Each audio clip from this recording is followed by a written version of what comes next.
સરદાર પટેલની 150મી ઉજવણી નિમિત્તે નડિયાદ ખાતે 9 કિલોમીટર અંતરની જિલ્લા કક્ષાની યુનિટ માર્ચ યોજાઈ હતી। સંતરામ મંદિર ખાતેના મંદિરના મહંત રામદાસ મહારાજના શુભ હસ્તે સરદાર પટેલની પ્રતિમાનું પૂજન કરી યાત્રાની શરૂઆત કરવામાં આવી।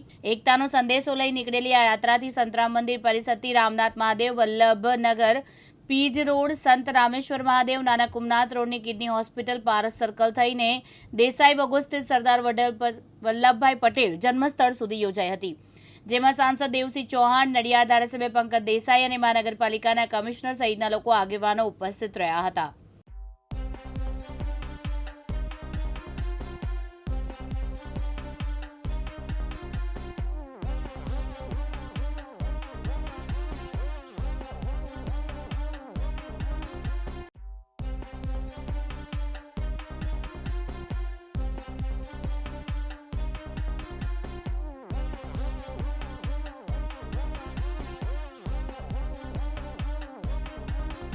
સરદાર યુનિટી 150 યાત્રા નડિયાદની અંદર યોજવામાં આવી હતી અને આ યાત્રા સંતરામ મંદિર થઈ અને સરદાર સાહેબના સ્ટેચ્યુએ પુલાર કરી અને ત્યાંથી વલ્લભનગર સોસાયટીથી સમતા પાર્ટી પ્લોટ, ઓવરબ્રિજ થઈ, કિડની હોસ્પિટલ થઈ અને સંતરામ ટાવર થઈ અને એમના જન્મ સ્થળે આજે પહોંચી છે।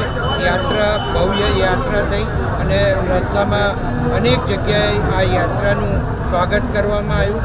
નડિયાદના રહેવાસીઓએ ખૂબ સરસ રીતે આ કાર્યક્રમ કર્યો અને આપણા સરદાર સાહેબની યાદગીરીમાં આ 150મી જે જન્મ જયંતિ ઉપર આ યાત્રાનું આયોજન સરકાર દ્વારા કરવામાં આવ્યું હતું એ સંપૂર્ણ રીતે અહીંયા ખૂબ સારી રીતે સંપૂર્ણ થયું। તૃષાલ પંડ્યા, દિવ્યાંગ ન્યૂઝ, નડિયાદ।